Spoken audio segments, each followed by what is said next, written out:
ভাত, রুটি, লুচি, পরোটা সবকিছুর সাথেই এই সবজিটা বেশ ভালোভাবেই মানিয়ে যায়।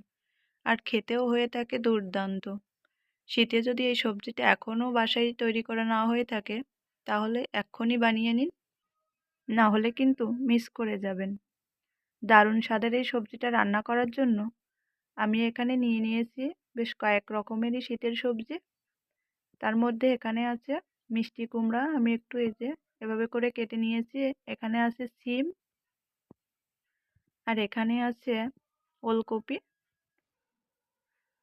আর আছে মূলা, এদিকে আছে আলু, আর নিয়েছি ফুলকপি। আপনারা শীতের যে কোনো সবজি দিয়েই এই রান্নাটা করে নিতে পারেন।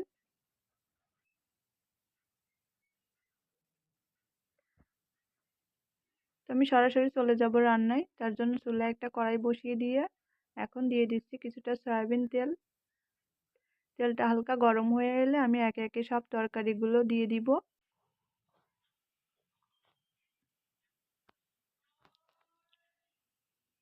তরকারিগুলো দিয়ে আমি চামচের সাহায্যে এভাবে করে নেড়ে চেড়ে 3-4 মিনিট একটু ভালোভাবে ভেজে নিব।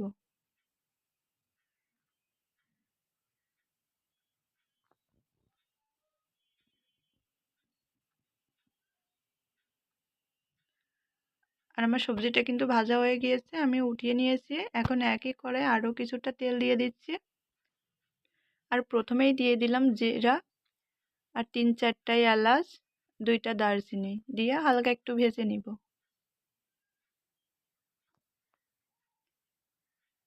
ভেজে নেওয়া হয়ে গেলে এখানে আমি দিয়ে দিব 1 টেবিল চামচ পরিমাণ পেঁয়াজ বাটা, আর 1 টেবিল চামচ পরিমাণ আদা আর রসুন বাটা। এখন সব কিছু ভালোভাবে চামচের সাহায্যে নেড়ে চেড়ে 2 মিনিট কষিয়ে নিব। আর এখন দিয়ে দিচ্ছি সামান্য পরিমাণে জল, কারণ আমি এখন গুঁড়া মশলা অ্যাড করব। যার কারণে প্রথমেই দিয়ে দিলাম 1 চা চামচ পরিমাণে জিরার গুঁড়া, 1 চা চামচ পরিমাণে ধনিয়া গুঁড়া, 1 চা চামচ পরিমাণে হলুদের গুঁড়া, আর 1 চা চামচ পরিমাণে লাল মরিচের গুঁড়া, আর দিয়ে দিলাম 2টা তেজপাতা। এখন সব কিছু চামচের সাহায্যে নেড়ে চেড়ে ভালোভাবে একটু কষিয়ে নিব। ভালোভাবে 2-4 মিনিট কষানোর পরে আমি এখন দিয়ে দিলাম 1 টেবিল চামচ পরিমাণে টমেটো সস। টমেটো সসটা দিয়ে আবারও 1-2 মিনিট ভালোভাবে কষিয়ে নিব।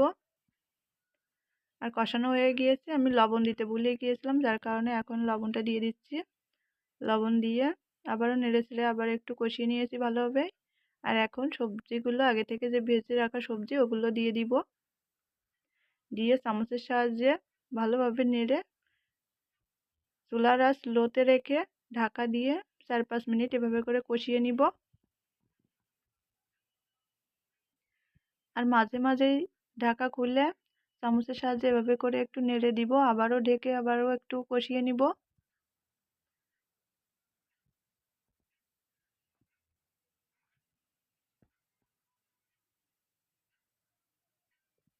আর এভাবে করে কষাতে কষাতে আমার সবজিটা কিন্তু প্রায় 50% সিদ্ধ হয়ে গিয়েছে।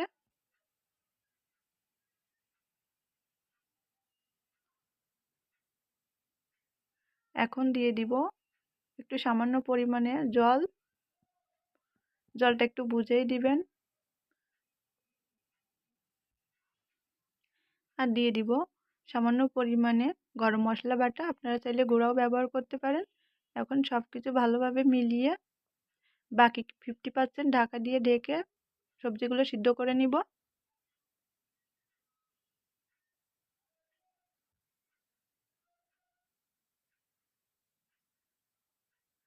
আর এরই মধ্যেই কিন্তু আমার সবজিগুলো প্রায় সিদ্ধ হয়ে এসছে, আর ঝোলটাও কিন্তু অনেক শুকিয়ে গেছে। এই পর্যায়ে অবশ্যই লবণটা চেক করে নেবেন।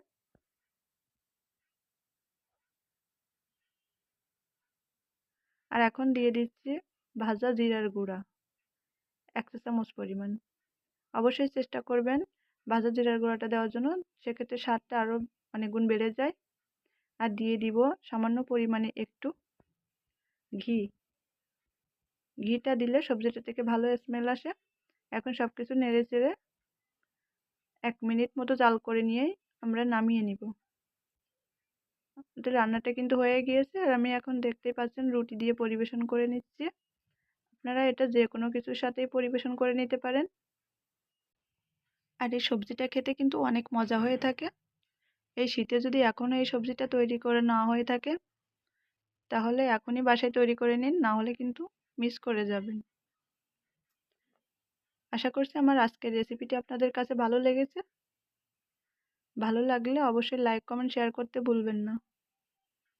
আজকের মতো এখানেই বিদায় নিচ্ছি। দেখা হবে অন্য কোনো ভিডিওতে। ততক্ষণ পর্যন্ত সবাই ভালো থাকুন, সুস্থ থাকুন। ধন্যবাদ।